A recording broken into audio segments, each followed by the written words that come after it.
house solo as an owner builder, and I recently finished the majority of the roof, and I just have to add the last materials I picked up this week. While I was waiting for them, I made a start on my rooftop deck and completed the frame a couple of weeks ago, adding all the posts, bearers, and joists. Then I completed most of my underdeck drainage system. I just have to install the gutters and final liners. Now moving on to the wraparound deck frame around my container house. This is by far my biggest installation of the container home build to date, almost doubling the size of my house. First stage is measuring and marking, so let's go.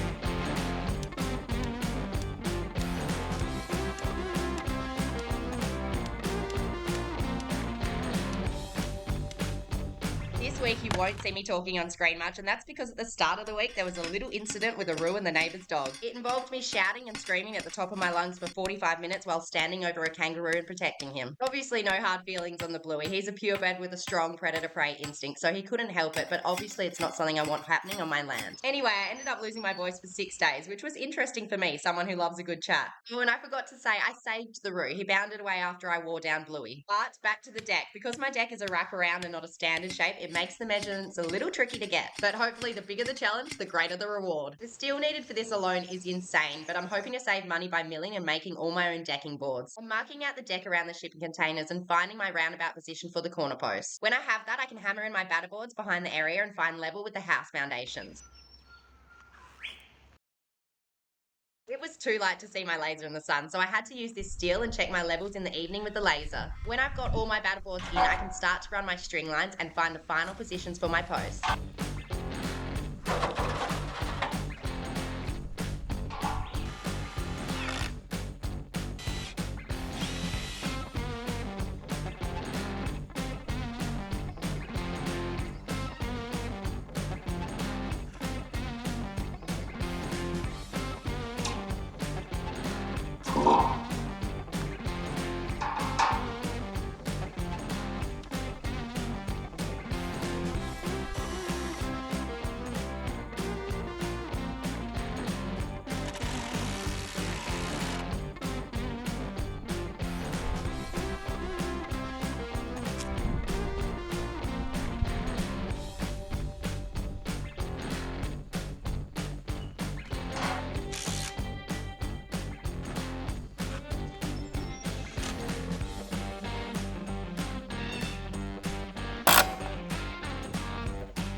I'm putting a screw into each batter board and running some string lines. This is just to get them up as we're going to work out the final positions in a minute. Then I'm finding the most important post marking. This is the post that I'm basing all my other markings around. And yep, I checked my measurements a million times before staking them in.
If you've been on this journey with me for a while now, you'll remember a few months back, the legends at Bluetti sent me the AC300 and the B300, which is a home battery backup system. And since they've sent this to me, I literally have not had to get out the generator once, which is incredible. I love this thing. It powers everything. All my power tools, all my filming equipment, my phone, everything that I need powered, it literally does it all. And I don't know if you noticed before, but there was this just perfect little space here for another battery. So the legends at Bluetti sent me another B300 expansion battery to go here and add to my little setup. So this little guy alone is the B300 expansion battery, and it's got 2,764.8 watts of power. And it's not just this system that it integrates with. It can be paired with heaps of other systems from Bluetti, like the AC200 or the AC500. So when I pair it with my home battery backup system here, I've got an insane amount of power, everything that I could need for the build. It charges from 0 to 80% in 45 minutes, and it's got a 10-year lifespan. The B300 expansion battery and this whole setup is really part of my daily life now. I always make sure that it's charged so that my days aren't interrupted by trying to source power. One of my favorite parts of this new B300 that I've got is it's actually a standalone battery too, so that means I don't have to use it with this setup. If I want to take it camping, I can take it camping. If I want to take it down to the water, I can take it down to the water. And it's got a smart app that I can use on my phone, so I can easily control it wherever I am. You can use my discount link in the description below if you want to grab your own.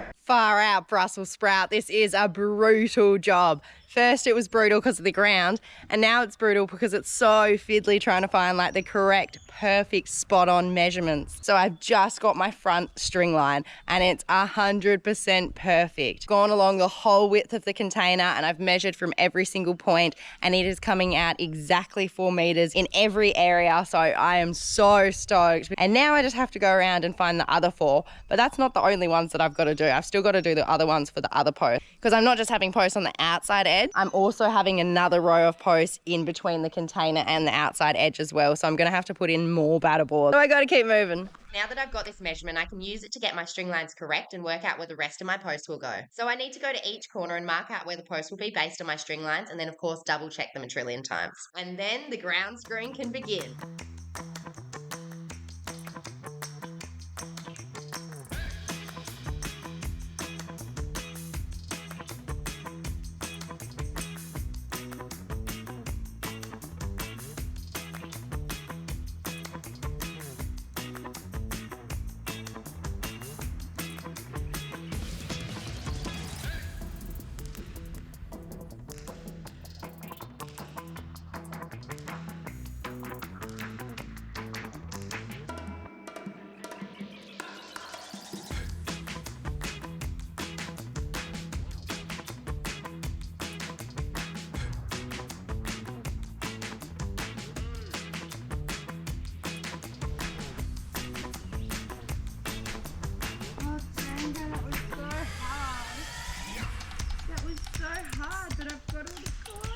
I am finished the corner posts. So I've got 3 posts marked on every single corner and all the string lines run in those places. However, I am having another row of posts down here, another row down here, another row down there and at the front, and then I'm also obviously gonna need string lines coming out from where the piers are as well on the container house. I don't have any metal stakes left, so what I am gonna do is I'm gonna start working on putting in the post at these 3 corner points here, so that way I can get 3, 6, 9, 12, so I can get 12 posts, well 12 ground screws in. That's a wrap. The measuring and marking stage is completed and I can move on to the ground screwing stage.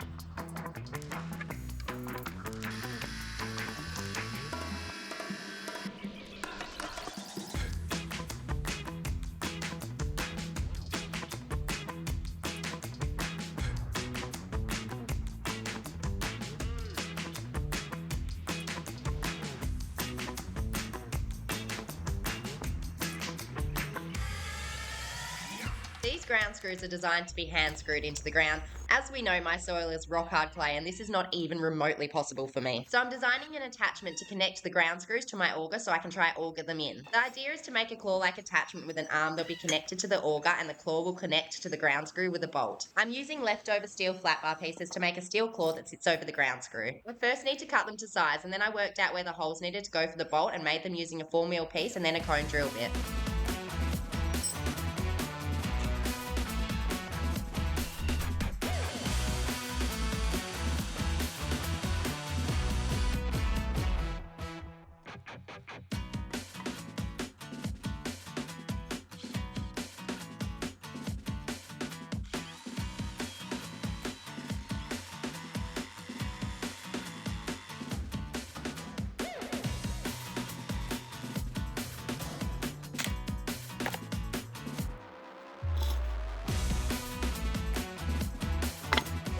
Worked really well and didn't take long at all. Then it was time to make the handle to attach to the auger. Only steel tube I had was from my pallet buster handle, so I cut some off. However, it's not the perfect fit over the auger.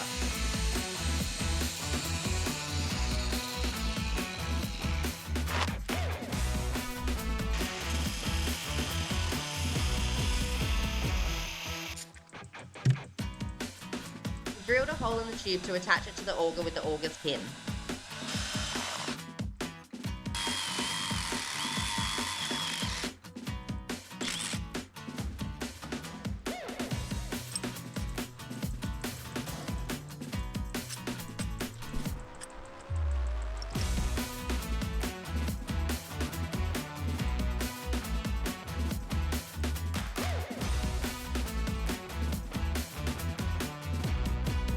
Then it was time to weld it all together.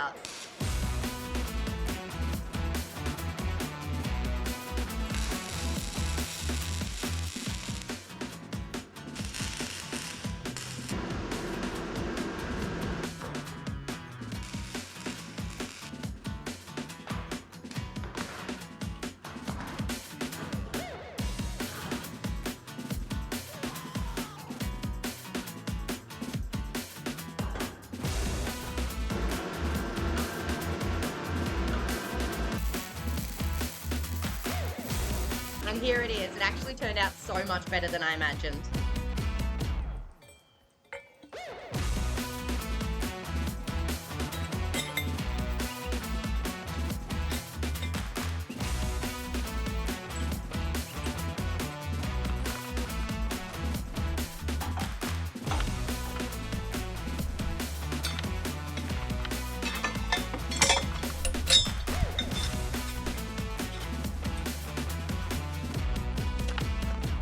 Now I needed to test it out, but first the compulsory struggle to get the auger started.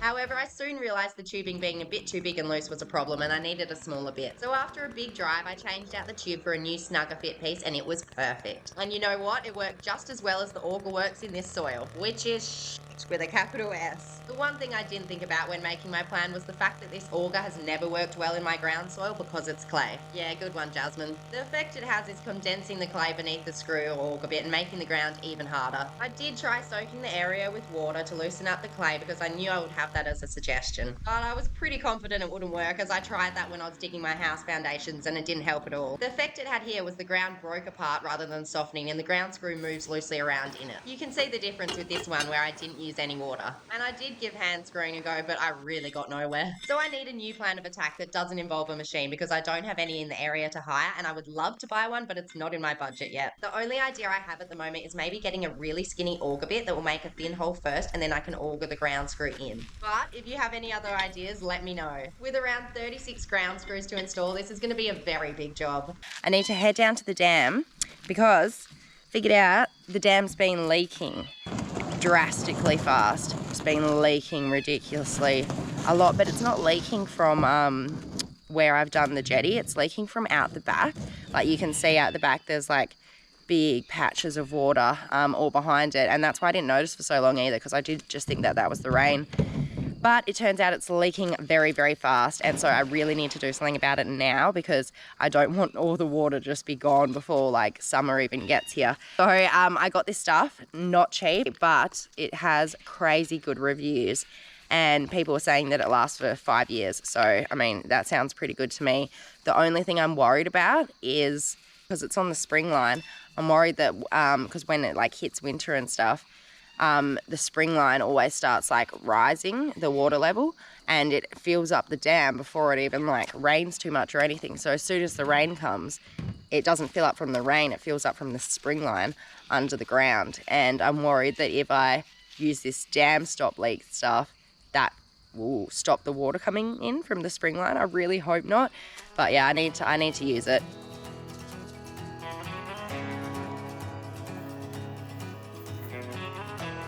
On the weekend, I decided to give my arms a break and do some work on the new cruiser. I was going to wait, but since it's still raining, it's better to do it now. She's an old girl, almost 10 years my senior, and she's got some rust that needs some love, so I'm removing and repairing it. I'm using an angle grinder with resin sanding disc, wire brush, and flap disc attachments to remove the rust. Some of it wasn't too bad, and I could just remove the rust, treat it, and then paint over it. But some of it had caused holes and needed some patchwork.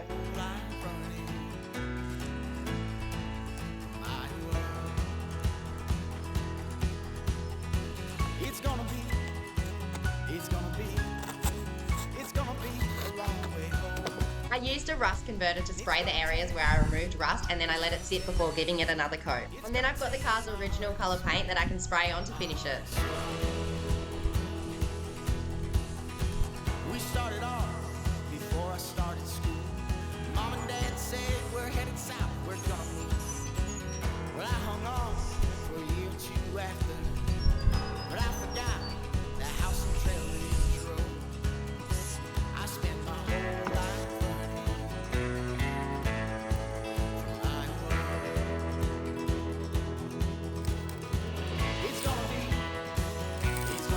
Me and the fam will see you next Sunday. Bye.